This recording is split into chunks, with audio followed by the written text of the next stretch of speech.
Hello everyone and welcome to hop number 1 of Case Me a Christmas Card for 2025. I hope you've seen the first video in this series which tells you all about this series for this year. So let's hop straight into today's card. So I'm starting with some Strathmore Bristol cardstock, and now I'm using a stamp set from Syberia called Festive Poinsettia. Now the card that I'm casing today is this one, which is from Natasha Davies, and you can see she has done a watercolor background to her card, and then she's cut a large butterfly so that the color in the background shows through the negative space. She actually has a little bit of the colour around the edge, which I quite like, but I didn't include in my card. And she has white printed sentiments on little squares of black cardstock. She's also included some little glittery butterflies as well around the edge. So I'm going to try to include some of the elements of her card in my card today. So let's get back to my card. So right now I've taken the die from the Festive Poinsettia set. There's actually a stamp set, a die set, and a layering stencil set. I'm not using the layering stencils today, but I am using the stamp and the die. Now the reason I've cut out the die first is because I want the negative space to be on the top layer, which is just going to be white, and have a cutout on it, but then I want to actually stamp the flower, the poinsettia, in the background where I'm going to be adding my colour and have that show through. So I needed my stamp to line up with the negative space. So that's why I've done it that way. So now I have stamped my flower. You can actually see it a little bit there because my Versamark ink pad's a little bit dirty. And I am embossing with some white embossing powder from Hero Arts, which is my favourite white embossing powder. And I do use a lot of this embossing powder. Okay, so I've just covered my image with that embossing powder, and now I'm going to pull out my heat tool, just making sure that I have everything in the right spot right now. Using my heat tool on both the front and the back to make sure my panel doesn't really warp too much, but I am actually going to be adding a whole lot of water to this panel, so there is going to be a little bit of warping, but that's okay, we'll fix it. So I'm adding water to start with here, and then I'm pulling out some watercolor powders. Now, I'm not quite sure how readily available this particular brand of watercolor powders are. These are Nuance brand by the Magenta brand. They're called Nuance powders. And you can see they're in little tubs, and I've just poked a little hole with a little press stud into those tubs so I can turn it upside down and just shake it very gently, and so I can get the powder where I wanted it.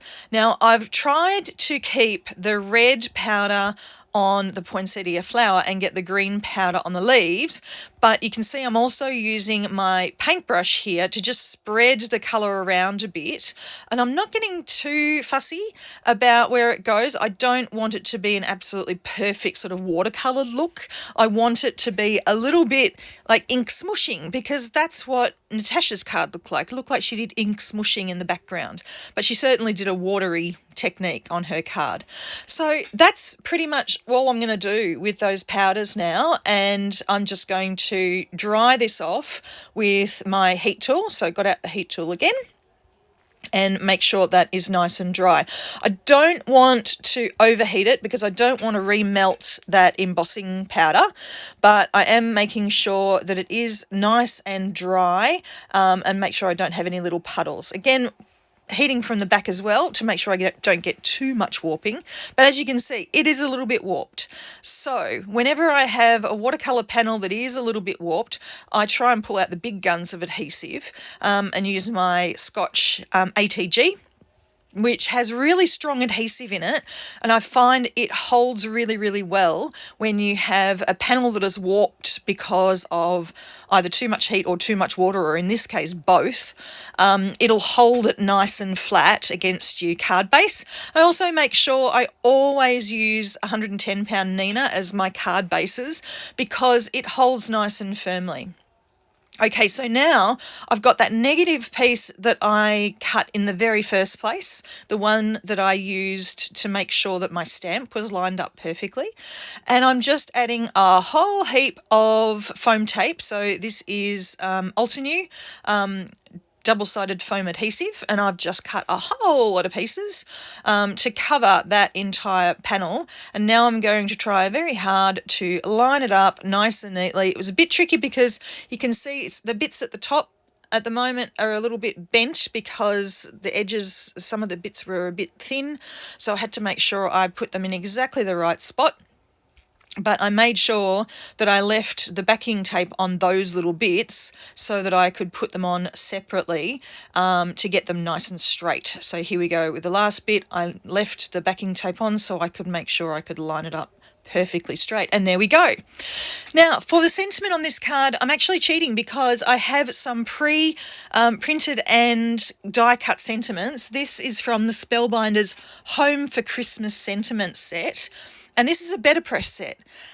So what I did is I basically used it on my Glimmer machine with black foil, and then with the negative piece of black foil that was left over from making those sentiments, I then got out my Pinkfresh Studio solid Glimmer plate and basically used up all of that negative black foil. So I actually have a bag full of black sentiments on white cardstock, but what looks like white sentiments on black, but it's actually white cardstock with black foil showing all the negative space, which was all the leftover foil. It's really cool. And I always do this with my Better Press and Glimmer sentiments. I always make heaps and heaps of them all at once and have them in little Ziploc bags so that I have them ready to go when I need them. Okay, to finish off, I decided I needed a little bit of shine because Natasha's card had a little bit of glitter, but I'm adding some little gold baubles here. And these are from Pinkfresh Studio to add a bit of shine. So there's my card for today, and I hope you enjoyed seeing how I made it. So this is Hop 1 of Case Me a Christmas card for this year. I really hope you join in. We have a heap of sponsors. Here they all are.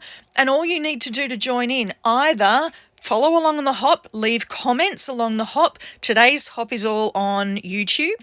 But you can also join in by making your own case. So you could choose a card from one of our hoppers today. It doesn't even have to be the card that they made today.